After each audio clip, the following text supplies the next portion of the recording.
온갖 좋은 은사와 온전한 선물이 다 위로부터 빛들의 아버지께로부터 내려오나니 그는 변함도 없으시고 회전하는 그림자도 없으시니라. 아멘. 우리 하나님이 나를 사랑하는 줄 믿으십니까? 아멘. 체험이 되십니까? 아멘. 하나님은 변함이 없으시고 또 시건치 않는다. 그건 뭐냐면 헛소리하지 않는다 그 말이에요. 하신 말씀은 반드시 이루어 주시고 또 헛된 말을 하시지 않는 하나님이십니다.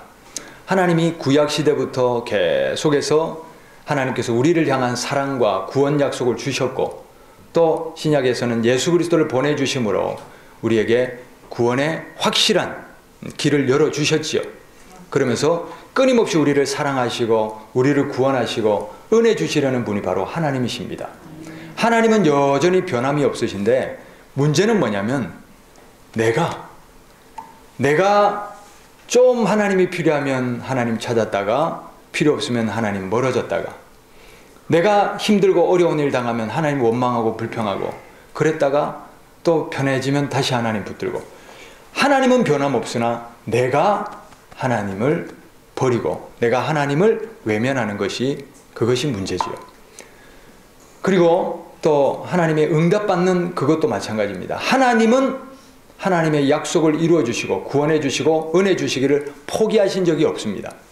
그런데 우리 편에서 좀 기도해 보다가 힘들면 또 막히면 어떻게 합니까? 포기해버리고 그렇기 때문에 응답이 없는지도 모르겠습니다. 그러므로 우리가 이 하나님에 대해서 온전한 믿음으로 하나님을 찾고 만나고 붙들어야 우리가 하나님께서 주시는 은혜를 누리며 살아갈 수가 있는 것입니다. 하나님은 정말 우리를 사랑하시는가?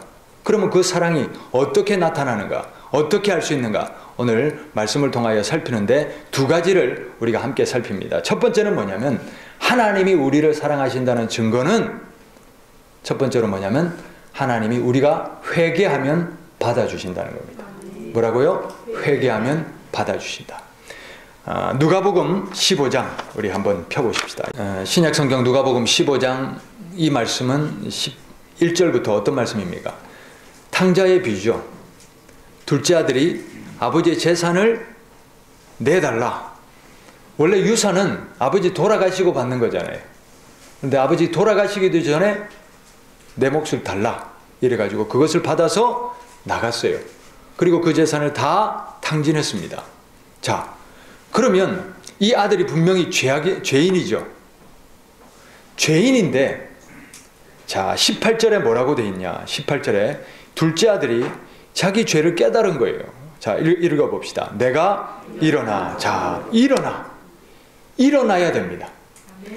내가 죄악으로 또 인생의 무게로 삶의 고난으로 무너져 있을 때 그대로 무너져 있는 채로 있으면 안 됩니다. 어떻게 해야 됩니까? 일어나야 됩니다. 거기서 변화는 시작되는 거예요. 일어나. 그 다음에 뭡니까? 아버지께로 가서 할렐루야. 일어나서 잃어버렸던 하나님, 놓쳐버린 하나님을 붙잡으시기를 바랍니다. 하나님을 붙잡고 아버지께로 가면 되는 거예요. 아버지께로 가서 자, 그 다음에 뭡니까? 이러기를 아버지 내가 하늘과 아버지께 죄를 지었사오니 할렐루야. 죄를 지었사오니 이 은혜의 첫 관문은 바로 회개에서 일어나는 거예요. 회개를 통해요. 내가 죄를 지었구나. 내가 죄인이구나. 할렐루야. 이런 은혜가 하나님 앞에 쏟아지려면 이 회개가 먼저 일어나야 되는 거예요. 그래서 이 둘째 아들이 자기의 죄를 어떻게 합니까? 깨달은 거예요. 깨달은 거예요. 내가 죄를 지었구나. 이것을 못 깨달으면 아버지께로 돌아갈 일도 아버지를 만날 일도 없지만 깨닫고 내가 죄를 지었구나. 아버지께로 가야지. 용서를 구해야지. 자, 그리고 어떻게 합니까? 19절 말씀. 지금부터는 아버지의 아들이라 일컬음을 감당하지 못하겠나이다. 나를 품꾼의 하나로 보옵소서 하리라. 겸손히 자기를 낮추는 거예요. 나는 자격이 없습니다.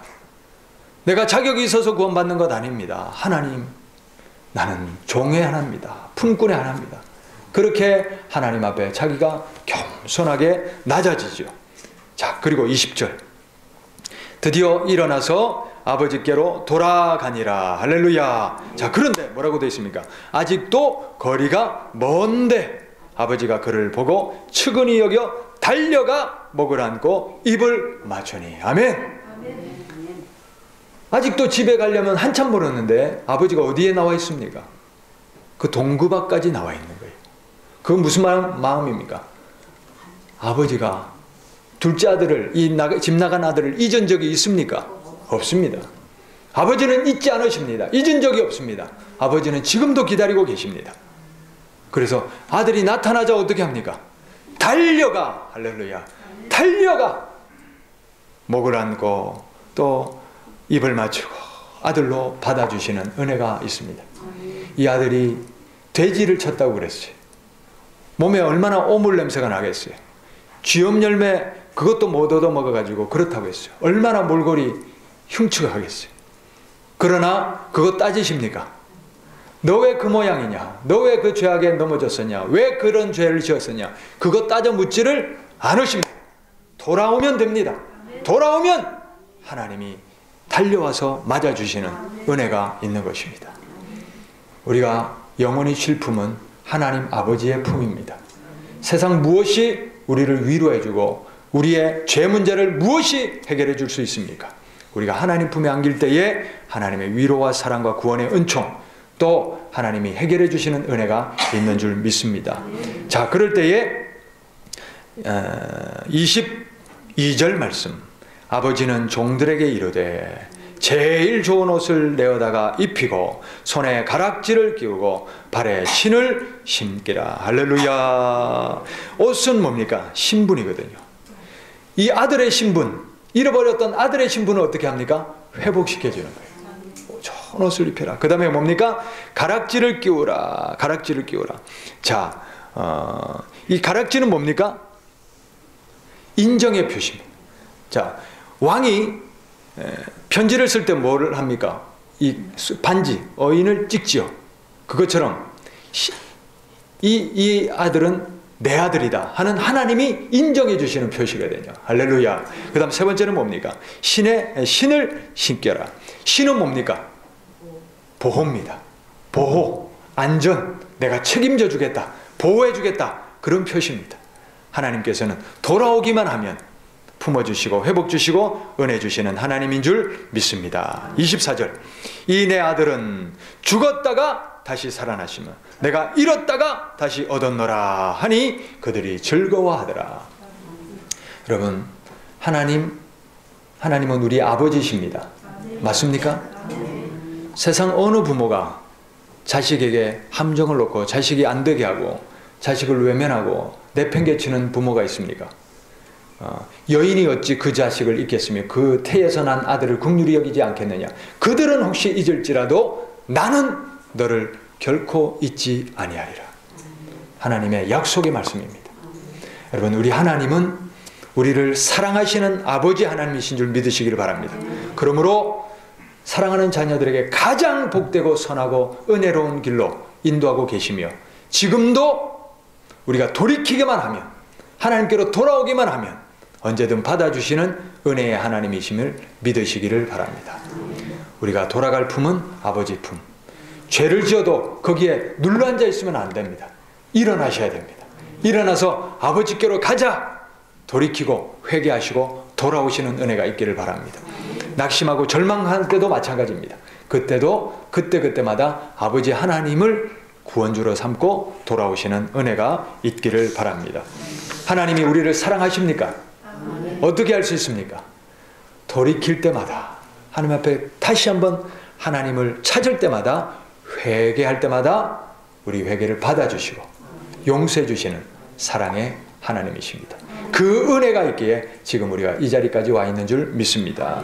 두 번째, 하나님은 우리를 사랑하신 지 어떻게 할 수 있느냐? 하나님은 지금도 가장 복되고 선한 길로 인도하고 계신다. 뭐라고요? 가장 복되고 선한 길로 인도하고 계십니다. 자, 여러분, 우리가 살아가다 보면 낙심할 일을 만나지요. 어려운 일을 만나지요. 물질의 어려움, 건강의 어려움, 또 부부간에, 또 자녀 문제, 이런 것들로 인해서 우리가 인생의 위기와 어려움을 만납니다. 자, 그런데 이 어려움과 위기도 하나님이 선하게 인도하고 계시는 과정인가? 하나님은 나를 내버리신 것 아닌가? 그런 생각이 들지요. 어떻습니까? 자, 제럴드 L. 시처라는 목사님이 계셔요. 미국의 이제 목사님인데 목회를 아주 잘하고 계셨어요. 친구들도 다 부러워할 정도로 가정도 화목하고 목회도 잘하고, 그러니 얼마나 부러워했겠습니까? 그런데 어느 날 이 가족들끼리 이제 캠핑을 갔다가 이제 돌아오는 길에, 내가 실수한 것도 아니에요. 중앙선에서 맞은편에서 오던 차가 이 목사님의 밴을 들이받았어요. 그래서 그 자리에서 어머니가 돌아가시고 아내가 죽고 사랑하는 딸이 그 자리에서 세상을 떠난 거예요. 그러니까 이제 남은 세 아이와 이 목사님 혼자 남은 거예요. 이 사고를 당하고 이 목사님이 하나님이 너무나 원망스러운 거예요. 두 가지가 질문되는 거예요. 첫 번째, 하나님은 진짜 살아계신가? 하나님이 살아계시다면 왜 내가 이런 사고가 당할 때 하나님 저 차를 좀 막아주시든지 사고가 안 당하게 하시든지 그렇게 막아주셔야지 왜 하나님은 나를 그냥 내버려 두시나? 또 한 가지는 뭐냐면, 하나님은 그러면 살아계시다면 하나님은 그러면 내가 이렇게 사고 당하도록 하나님이 이 사고를 만들어 주셨나? 모든 것이 하나님의 뜻이라는데 이 사고도 하나님의 뜻인가? 그렇게 생각하려니까 하나님이 깡패처럼 느껴지는 거예요. 나를 잔혹하게 해치는 깡패 같은 하나님. 그래서 한동안은 이 하나님에 대해서 원망과 불평으로 삶을 헤어나지를 못하는 거예요. 자, 그런데 어느 날 이렇게 욥기를 읽다가 자기보다 더한 고난을 당한 사람을 만난 거예요. 그런데 이 욥은 한결같이 하나님을 원망합니까? 안 합니까? 안 하는 거예요.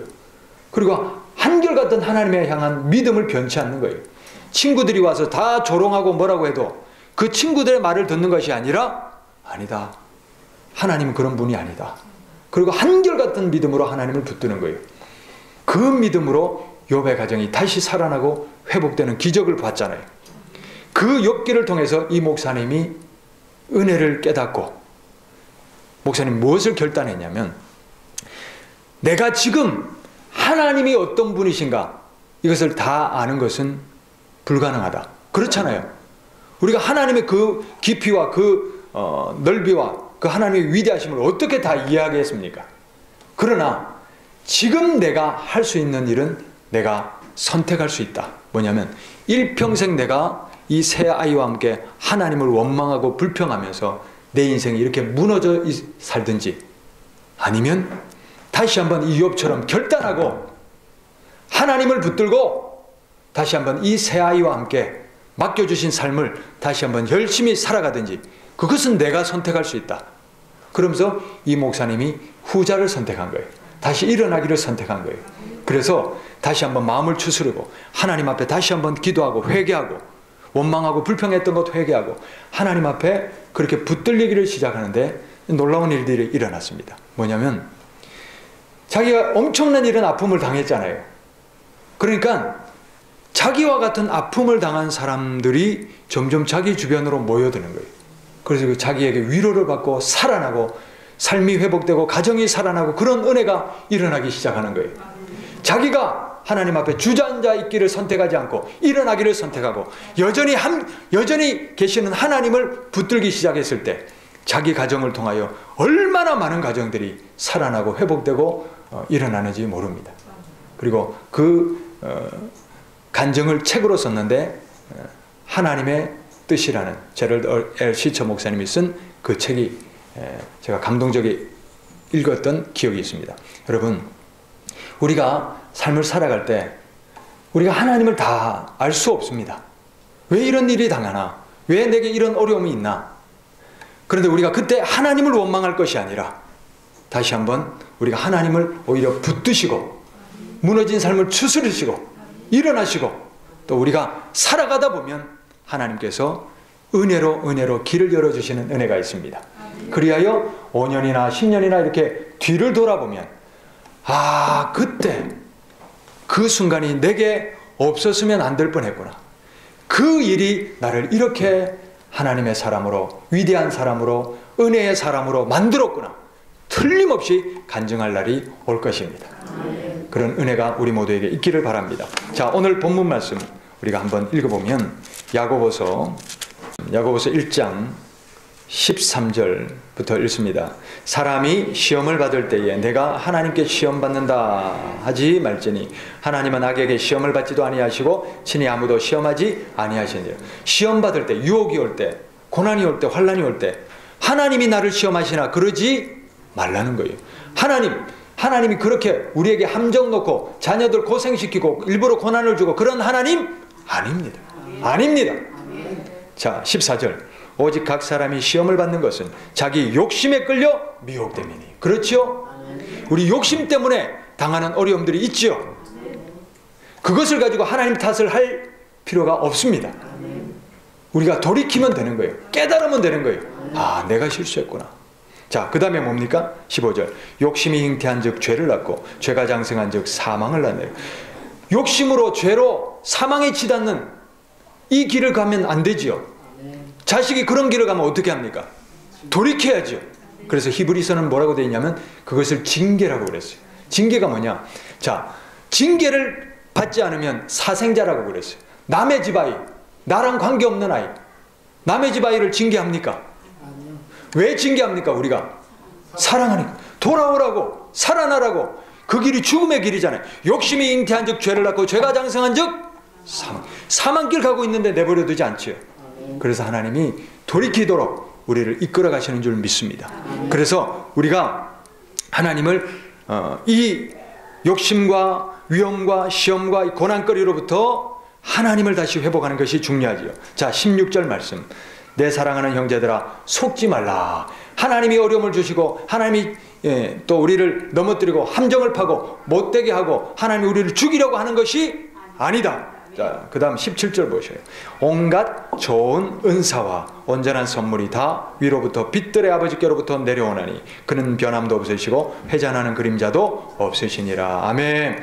하나님은 좋은 것 주시려는 하나님이신 줄 믿으시기를 바랍니다. 그리고 선물 주시는 하나님이신 줄 믿으시기를 바랍니다. 그러므로 하나님은 변함없으셔요. 회전하는 그림자도 없어요. 그림자는 어때요? 시시각각 바뀌죠. 그런 것처럼 하나님이 마음이 희딱희딱 바뀌는 하나님 아니셔요. 그림자가 없으시고 변함없으신 하나님이에요. 우리를 사랑하는 사랑이 변함없으신 하나님인 줄 믿으시기를 바랍니다. 그러므로 가장 좋은 것으로 복된 길로 선한 길로 인도하고 계신 거예요. 그래서 지금 우리가 살아가는 이 순간에 또 마찬가지입니다. 내 뜻대로 되지 않는 일이 있어요. 막히는 일이 있어요. 어려운 일이 있어요. 그러나 이때도 지금 하나님이 가장 선하게 복되게 인도하고 계시다는 사실을 믿으시기를 바랍니다. 지금은 이해할 수 없어요. 그러나 요 순간이 지나가고 한참을 가서 뒤를 돌아보면 그때 하나님이 선하게 인도하고 계셨구나. 할렐루야. 분명히 그렇게 고백할 날이 올 줄 믿습니다. 우리가 지금 이제 식당을 이제 증축을 해야 되지만 지금 저 회사가 4개가 이제 묶여 있잖아요. 그 중에서 한 회사가 이제 반대를 해서 허가를 안 내주니까 못 하는 거잖아요. 그러면 이게 우리가 이제 이런 상황에서 내 뜻대로 해야 되지만, 우리 뜻대로 해야 되지만 막혀서 이게 무슨 일인가? 이게 하나님을 원망하고 불평할 일이 아니죠. 필요하시니까 막아주신 거예요. 때가 아니니까 기다리시라는 거예요. 풀어주실 때, 은혜로 되게 하실 때 그때 하면 되는 거예요. 지금도 하나님은 선하게 복되고 인도하고 계신 줄 믿습니다. 우리 개개인의 삶에도 마찬가지입니다. 내가 지금 내 뜻대로 안 된다고 무너지지 마시고 낙심하지 마시기를 바랍니다. 무언가 뜻이 있습니다. 이 걸음이 선한 걸음입니다. 그래서 하나님은 지금도 나를 사랑하시는 하나님이 가장 선하게 복되게 인도하고 계시다. 할렐루야. 우리 김 집사님 가정에 어려움이 있잖아요. 그렇죠? 이게 지금 인생과 가정과 모든 것을 무너뜨리고 망가뜨릴 어려움인데, 이 어려움이 보시면 이게 어려움입니까? 은혜입니까? 은혜지요. 우리 김재규 집사님이 저렇게 변화될 줄 누가 알았겠습니까? 할렐루야. 우리 아내도 깜짝 놀라잖아요. 우리 윤식자 집사님도. 이런 일이 있을 수가 없는 일이지만 하나님은 하시는 거거든요. 이런 일들이 뭐냐면 이 어려움이, 그 상황이, 내 형편이 그게 결론이 아니에요. 과정일 뿐입니다. 하나님은 선하게 인도하고 계시는 과정입니다. 그래서 우리가 하나님 뜻 안에만 살아가면 무슨 일을 당하든, 그게 혹시 실패와 낙심과 절망의 상황이라 할지라도 그것은 우리가 무너질 상황이 아니라 살아날 상황인 줄 믿습니다. 그리하여 우리가 하나님을 온전히 붙들어야 됩니다. 하나님은 나를 사랑하신다. 하나님 가장 선하게 복되게 인도하고 계신다. 이 사실을 믿으시고 하나님 붙드시면 하나님께서 은혜의 길을 열어주실 줄도 믿습니다. 말씀을 맺습니다. 이제 열심히 하나님을 찾는 이 수도사가 자기 나이 많은 스승님을 찾아서 이렇게 묻습니다. 많은 시간을 내가 하나님 앞에 기도도 하고 명상도 하고 또 고행도 하면서 그렇게 기도하는데 내가 하나님을 만나지를 못했습니다. 어디서 하나님을 찾을 수 있습니까? 이렇게 스승님께 물었어요. 그러자 이 스승이 이렇게 대답합니다. 하나님은 바로 너의 옆에 계시는구나. 옆에 계시는구나. 그러자 이 젊은 수도사가 또 묻습니다. 아니, 그런데 왜 내가 하나님을 못 보는 겁니까? 내 옆에 계시다면서요. 근데 왜 나한테는 안 보이는 겁니까? 자, 그러자 이제 이 스승님이 이런 얘기를 합니다. 술 취한 사람 얘기를 꺼냅니다. 뭐냐면 술 취한 사람이 왜 똑바로 보지 못하고 자기 집도 못 찾아가는지 아느냐. 그러자 이제 제자가 글쎄요. 대답이 없으니까 스승님이 이렇게 말합니다. 무엇이 지금 너를 취하게 만드는지 살펴보아라. 하나님을 올바로 보기 위해서는 네가 지금 취해 있는 그것들로부터 자유로워야 된다. 취해 있는 그것을 끊어내야 하나님이 보인다는 거예요. 여러분, 술 취하는 사람이 왜 똑바로 못 봅니까? 왜 집을 못 찾아갑니까? 무엇에 취해 있으니까? 술에 취해 있으니까. 우리도 마찬가지인 거예요. 하나님이 안 계신 게 아니에요. 하나님이 변하신 게 아니에요. 하나님이 여전히 나를 사랑하시는 아버지 하나님이세요. 그 사랑은 태초부터 지금까지 변한 적이 없어요. 근데 뭐가 문제입니까? 내가 취해 있는 거예요. 내 욕심에, 물질욕에, 이기심에, 교만함에, 내 정욕에. 그래서 하나님이 안 보이는 거예요. 우리의 취해 있는 이것들을 걷어내시기를 바랍니다. 우리가 취해 있는 이것들을 내려놓으시기를 바랍니다. 우선순위를 바꾸시기를 바랍니다. 그러면 하나님은 정말 나를 사랑하시는 하나님이신 줄 만나실 것입니다. 내가 언제든 하나님 앞에 돌이키기만 하면 안아주시고 받아주시는 아버지 하나님이심을 만나실 것입니다. 뿐만 아니라 가장 선하고 복되고 지금도 내 발걸음을 가장 선한 길로 복된 길로 인도하고 계신 하나님이심을 만나실 것입니다. 그런 은혜로 살아가는 우리 모두가 되기를 바랍니다.